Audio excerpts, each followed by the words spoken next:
Hey everyone, welcome back to the channel. I hope you guys are doing extremely well.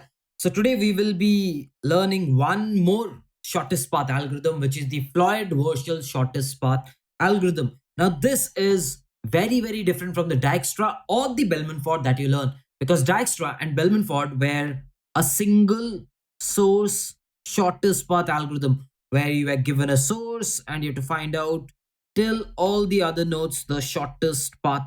There was only a single source. But when you talk about Floyd Warshall, it is different. Over here, there are five nodes. So from every node, be it from 0, 1, 2, 3, 4, from every node, you have to tell me the shortest path to every other node over here. If I'm asking you from 4 to 1, you should be knowing. If I'm asking you from 1 to 3, you should be knowing. So there are multiple source. So this is why this is known as a multi-source shortest path algorithm. Remember this. It helps you detect negative cycles as well. Helps you detect negative cycles as well. So I hope pretty much you've understood what you need to find. Now, what is the shortest path? Very simple. If I'm asking you from 0 to 1, and I ask you what is the shortest path in order to reach from 0 to 1. So you can take multiple paths. One of the paths will take you 6. You can take this path, which is going to take you 5. You can take probably this path, which is again going to take you 5. Or you can take the shortest one, which is go here, go here, go here, which is going to take 2, 1, 1, which is an addition of, I think, 4. Yeah, that's the shortest path. So the shortest path from 0 to 1 is 0 to 2, 2 to 4, 4 to 1. This is the shortest path. If I'm asking you, that's the definition of shortest path. Any path that takes the least amount of edge weights is known as the shortest path. So what is the thought process behind the Floyd Warshall algorithm? Now, it's very simple. It states go via every edge, go via every node rather, or go via every vertex or node, whatever you wish to write. So it's very simple. It states go via every vertex and node. Go and try, and get the shortest one. So for an example, let's take we want to find from 0 to 1, right? So if you're trying to find from 0 to 1, assume the distance you're trying to find is from 0 to 1. Okay.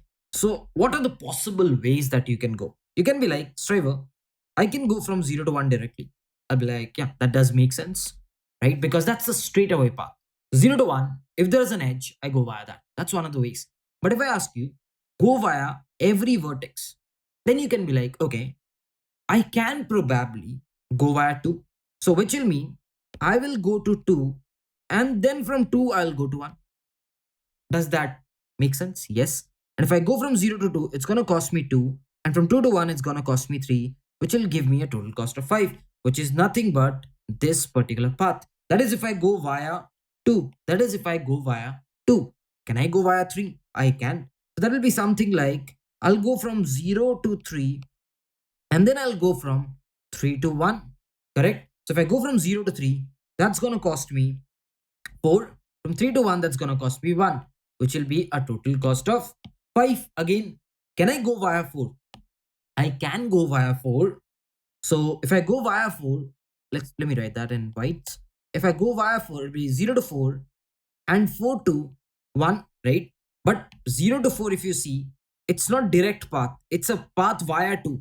Probably someone would have computed. Assume as of now, someone has computed that and given you from 0 to 4, it's a 3. Okay. So I'll be like, okay, 3, and from 4 to 1, it's a 1.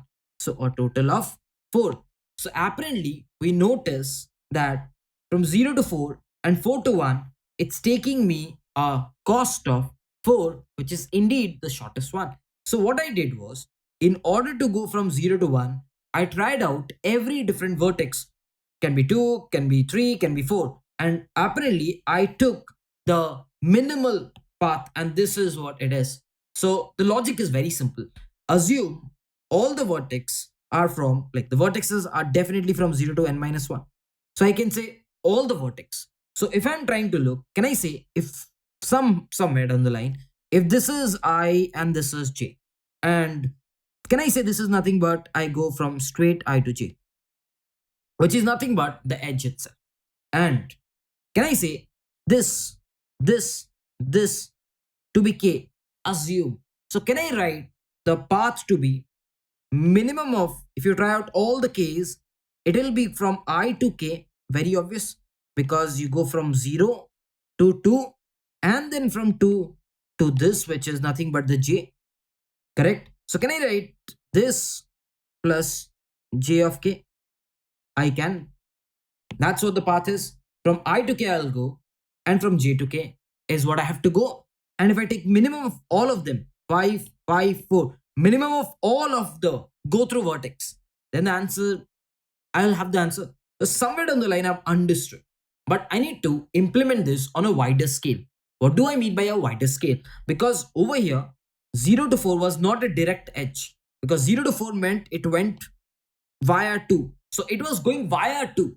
So somewhere down the line, in the past, someone would have also computed 0 to 4 and they would have implemented via to understand. So 0 to 4 would have been computed and stored. So this is where you get an idea, okay, something like a dynamic programming, because we're using something which has already been computed. So you get an idea that, okay, this is a dynamic programming solution. It's not necessary that you know dynamic programming. I'm just saying, try to relate. We are using something which is pre-computed. If I write it properly, I can write something which is pre-computed, which was in this case, this one. Because 0 to 4 was pre-computed.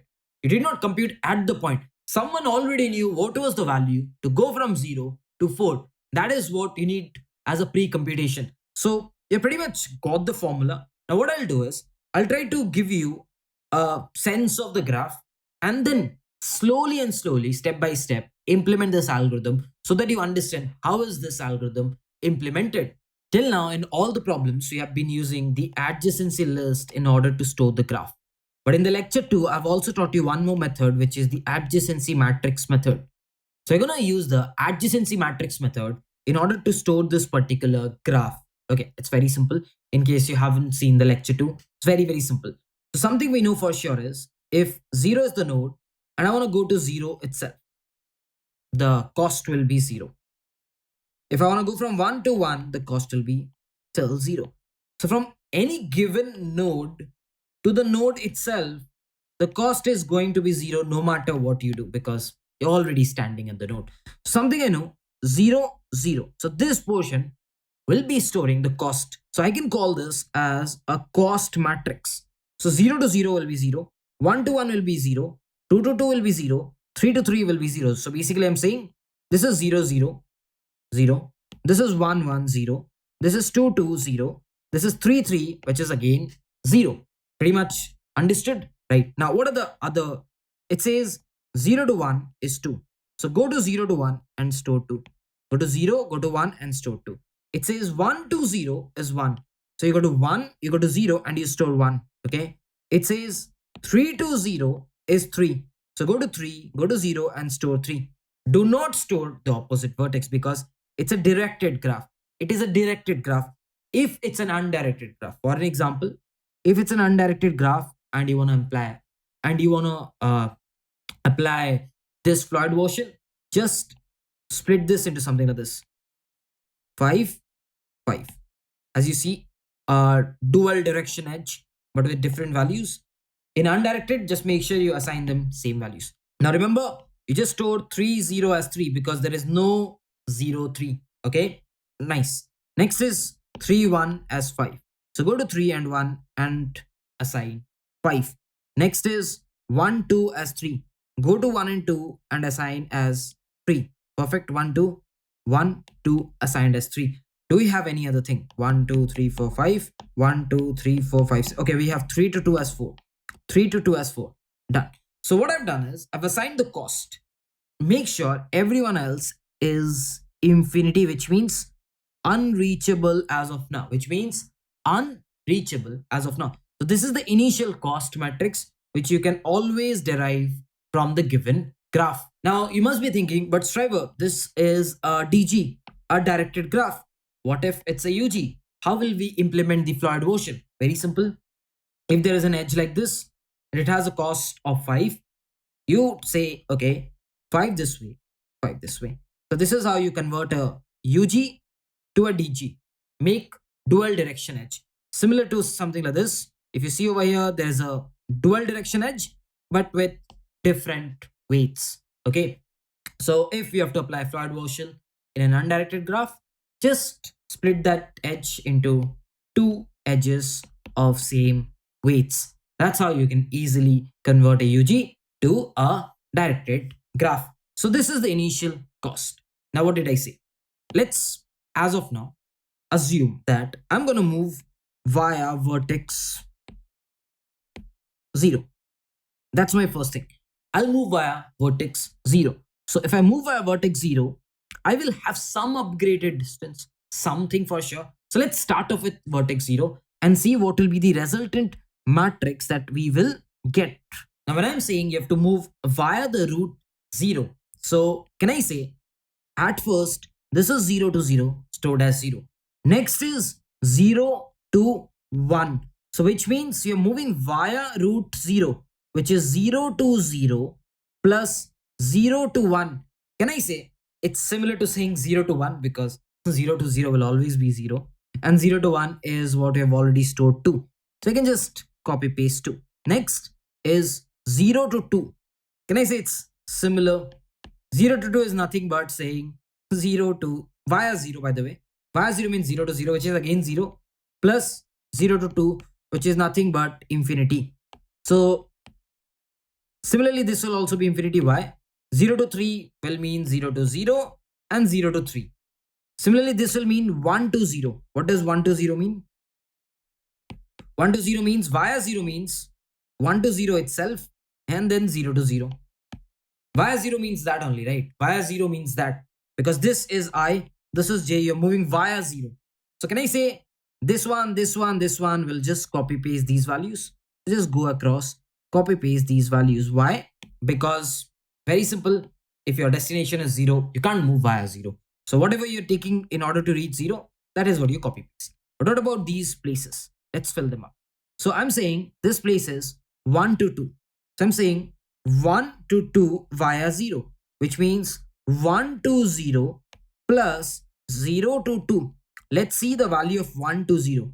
1 to 0 is 1. So I'll just write 1 plus 0 to 2 plus 0 to 2 is infinity. So that means it's an infinity which I do not need to write. So what I'll do is I will keep it as of now and whatever is the value, because I know in order to reach 1 to 2, I'm taking 3. And if I go via 0, I'm taking infinity. So 3 is a better option. So let's keep 3. No offense, let's keep 3. Next one I see is 1 to 3. You see next one is 1 to 3. Okay. So for 1 to 3, it will be, I'll go from 1 to 0 plus 0 to 3. Now, what is 1 to 0? That's 1. Let's see if what is 0 to 3. So 0 to 3 is again infinity. So if you go via 0, you'll again get infinity. And for 1 to 3, are we reachable in 1 to 3? No, infinity. So I'll just copy paste infinity. So similarly, I can say this is done. Similarly, what I'll do is I'll figure out the next guys, which is this, which is nothing but 2 to 1. Now 2 to 1 via 0. Let's see.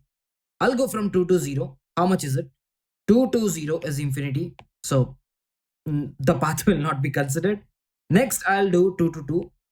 So if I go again 2 to 0, it is again infinity, not to be considered. Next, I'll go 2 to 3, which will be via 0, which is again infinity, not to be considered. So apparently everyone else is infinity in this case because it was previously infinity. Now also I'm getting infinity. So infinity, infinity. Proper. Next, let's see the next part, which is somewhere this one, and this one. Okay. So 3 to 1. Let's see if we can get something better. 3 to 1. What am I saying? Via 0. Via 0. Let's see. If I go via 0, which is 3 0, 3 0 is 3. Okay. Perfect. Plus 0 to 1 because I have to reach 1. So 0 to 1. 0 to 1 is 2.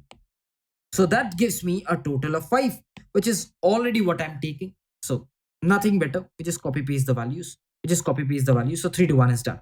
Let's get the next guy. What is the next guy? I'm saying 3 to 2, which means I'll go via 0, which is 3, 0, right? Plus 0, 2.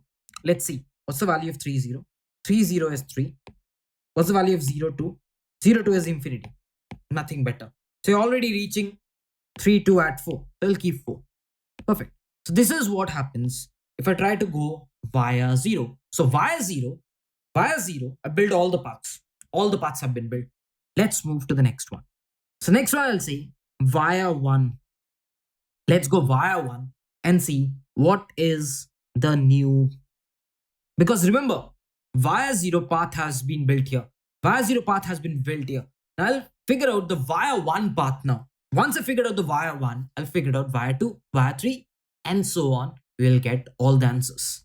So again, we know even if I go via 1, something I know for sure is these guys will be 0, node to node. And anyone who goes 1, like if the source is 1, like for this guy, this entire portion will be nothing but this. Why? Because if you're trying to reach 1, 0, it actually means 1 to via 1 means 1 to 1 plus 1 to 0. So you're actually going to himself only. If you're saying starting from 1, going via 1, it doesn't make sense. So you just copy paste whatever is there. You just copy paste 1, 0, 3 and infinity. Similarly, can I say if this is 1, the destination, it still doesn't make sense. Going via 1 and reaching 1, will that make sense? Going via 1 and reaching 1, will that make sense? No. So you copy paste this row as well. 2, 0, infinity, 5. Done. Copy paste it. So now let's compute this, and this. 5 values left out to be computed. Let's do it. So first one is 0, 2. Via 1 means 0, 1 plus 1, 2. Let's compute this. So 0, 1 means 0. Sorry, you will take this 0 and this one, which is 2. So 0, 1 means 2 plus 1, 2. 1, 2 means 3. So you get a 3, which makes it 5. What is the value already stored? Infinity. You are reaching at a better position. 5. If you go via 1, you're reaching at 5. Much better, much better. Next, 0, 3. Via 1 means 0, 1 is 2 plus 1, 3. Let's see the value of 1, 3. So if I take the value of 1 and 3, that's infinity. Not to be considered. So whatever is the value, we'll just copy paste. Perfect. Let's copy paste the value. Amazing. Next, let's erase this. Let's go to the next row. So if I go to the next row, what's the next row? It's this one and this one, 2, 0. So if I go via 2, 0, that's going via 1, which is 2, 1, and then going from 1 to 0. Let's see the values of 2, 1. So I go 2, 1, infinity, not to be considered.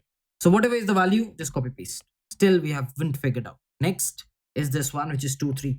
So if I go via 2, 3, which will be 2, 1 plus, yes, plus nothing but 1, 3. What is 2, 1? Let's see. 2, 1, infinity again, not to be considered. Next, this is the next one, 3, 0. So if we take 3, 0, that's nothing but 3, 1 plus 1, 0, correct? So what's the value of 3, 1? What's the value of 3, 1, guys? 3, 1's value is very simple. It's 5. So let's write 5. Plus 1, 0. What's the value of 1, 0, guys? 1, 0 is 1. So plus 1, which is 6. So as of now, what is the value of 3, 0? It is 3. I'm already reaching 3, 0 at a value 3. So why will I take 6? So I'll keep reaching previous, like whatever previous ways I've taken to reach 3, that's better. No need to take the new upgraded version. Next is 3, 2. Let's compute 3, 2. So if I try to compute 3, 2, it'll be 3, 1 again, which will be 5, right? Plus 1, 2, which is nothing but 3 this time. That's 8. So if you see, it's already reaching at 4. So why will I take the 8 one? So via 1, I have computed it. I've computed the matrix via 1 as well. Similarly, what you'll do is, you will go via 2 and then you will get a matrix. Using that matrix, you will do a via 3 and you will get an ultimate matrix. And whenever you get this ultimate matrix, this will be your shortest path between everyone. So if someone tomorrow comes up and says you, hey, give me the shortest path between 3 and 0. So you go 3, you go 0, and you say, whatever is stored here, that's the shortest path. So you can figure out from every node 1 to every node 2 the shortest path from this ultimate matrix that has been generated. So what are we doing exactly? At first we are going via 0, then via 1, then via 2, then via 3. So can I say I'm going with everyone? And whenever I'm going via 0, I'm basically taking this, then I'm taking this, then I'm taking this, then I'm taking this, then I'm taking this. So it's basically for this, taking this, for this, taking this, for this, I'm taking this, for this, I'm taking this. So in every iteration, can I say what I'm doing is very straightforward and very simple. And that's nothing but I'm going from I equal to 0 to the last node, and this is what I'm doing because I want to go from I to J. So this is what I'm doing at every node. Can I say this? Yes or no? I can. And what am I doing? I'm trying to go, for an example, cost of ij. I'll take the cost as minimum of either what I have taken to reach it. That is currently what I'm taking. Currently, if I'm taking 5, I'll consider that 5 and I'll consider the new one via 1. So the new one via will be nothing but cost of I via whatever you're going via plus cost of that via of j. Can I say this? I can. And this is what I'm doing at every iteration. Every iteration. First via 0, via will be 0 here. Next via 1, so via will be 1 here. Next via 2, it will get 2. And I'm trying out everyone. Trying out this, everyone.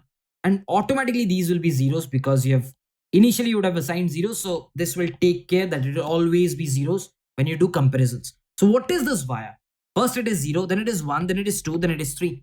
So can I say for via equal to 0, via lesser than n because 0, 1, 2, 3, every node till via plus plus is what this will be. And once you have done this n cube loop operation, at the end of the day, you will have your resultant matrix, which will be your answer. So if you see, we have pretty much derived this one for every iteration. And then we have wrapped it under a via because via will always change. First get the via 0, via 1, via 2, and ultimately the cost of ij will be storing your ultimate shortest distance. Now, couple of questions. First question is how to detect a negative cycle. What if the graph has a negative cycle? Because we know for a negative cycle, imagine a cycle like this where we say, okay, it takes -2, -3, +2. So the total costing is -2, +2, -3, -2, +2 guys goes. So total costing is -3. So what will happen is the Floyd Warshall will work properly and it will figure out a path via 1, 2 to reach 0. So the costing of 0 and 0 will be -3. And apparently the costing of any given node to itself should be 0 because the node to node should always be 0. And if it is anything lesser to 0, if the costing of any node, can I say this? If the costing of any node from 0 to n, it's very simple. If the costing of I and I, which is the node to node itself, is lesser than 0, I can always say negative cycle exists. I can always say negative cycle exists. Very simple. If we are going from all the nodes and node to node is lesser than 0, means Floyd Warshall has gone via this and has reduced the cost from 0 to something lesser because of a negative cycle. And you know, if it has a negative cycle, it doesn't make sense to find the shortest path because someone will do unlimited turns and you'll just reduce its cost every now and then. So thereby, it's not possible for a negative cycle. So I hope you've understood the entire explanation. It's time to code it up. So as usual, the C++ solution is on the right and the exact similar Java code is on the left. So you have to find the shortest distance between every pair of vertices in a given edge weight directed graph. The graph is represented by an adjacent matrix and the matrix denotes the weight of the edges if it exists, else -1. Remember, they are stating -1, not as infinity. If there is an edge, they're stating it as -1. So you have to probably do a bit of thing before doing it. So do it in place. You have to do it in place is what you have to do. And I'm assuming that the graph does not contain negative cycles. Otherwise, they would have stated it. So you have to do it in place. That means whatever the matrix is given, you have to update it with the shortest path instead of actually doing a cost matrix and returning it. So remember else -1. So I'll get the n at first. Now, in order to ease out understanding, what I'll do is I will just go across the entire matrix once, just in order to ease out understanding. You can avoid this step as well. So you can say if matrix of ij is equal to -1, which actually means that it's not possible to reach it. So I can say 1e9. I'll just give it a very big value, and while I return, I'll just change it to -1. And one other condition I'll always keep: if I is equal to j, which is the diagonal, I know the reaching place is always 0. So that's what I'll initialize. And before returning, just make sure you do the same thing. Yes. Before returning, just make sure you do the opposite of it. Okay. So before returning, if it's 1e9 still, which means it's not reachable. And if it's not reachable, do it a -1. Before returning, you do this. Okay. Now let's perform our algorithm. It's very simple. We know k will be 0 and k will go till less this. And after that, we know I will be 0 and I will also go till this. And we know the other thing will be j equal to 0 and j will go lesser than this. And the other thing we know is matrix of ij will be minimum of matrix of ij comma matrix of I via k. So this, and matrix of k to j. Perfect. And I think this should be more or less it about the algorithm. It's a pretty straightforward one. So if you see on compilation, it is giving the correct output. So I'll submit it. And yeah, it does pass. So one more thing to add before I wrap it up. If in an interview, someone does ask you, what if there is a negative cycle? So you'll say, hey, I'll just probably write something like this over here. If it's a negative cycle, I'll be like, if the matrix contains I lesser than 0, before assigning this lesser than 0, then I can probably print something or something like this. I can do it over here. So let's discuss the time and space complexity. The time complexity of the algorithm, major time complexity is n cube, definitely. Now, a lot of you will be thinking the space complexity is big of 1 because you're using the given matrix. No. Whenever we talk about space complexity, it's generally the space that I'm using to solve that problem. In order to solve this problem, I'm using matrix. So that is the space that I am using.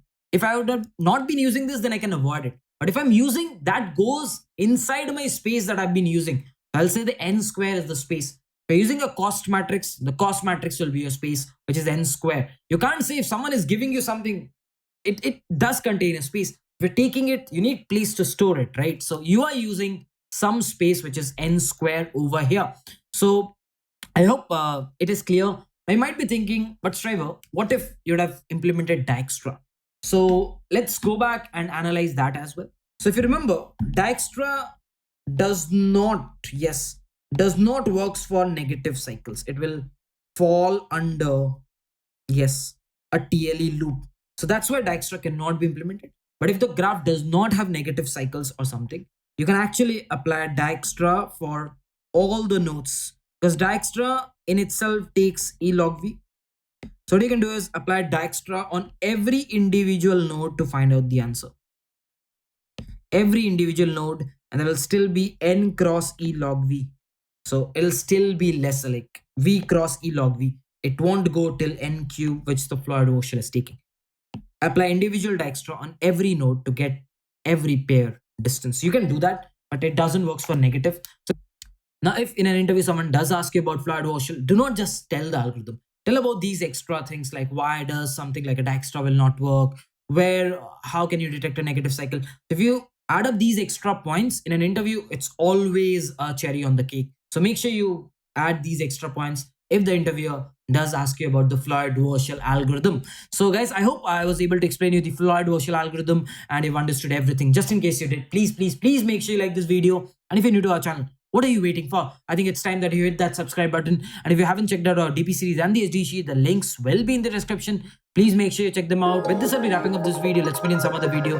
Till then, bye bye. Take care. Whenever your heart is broken.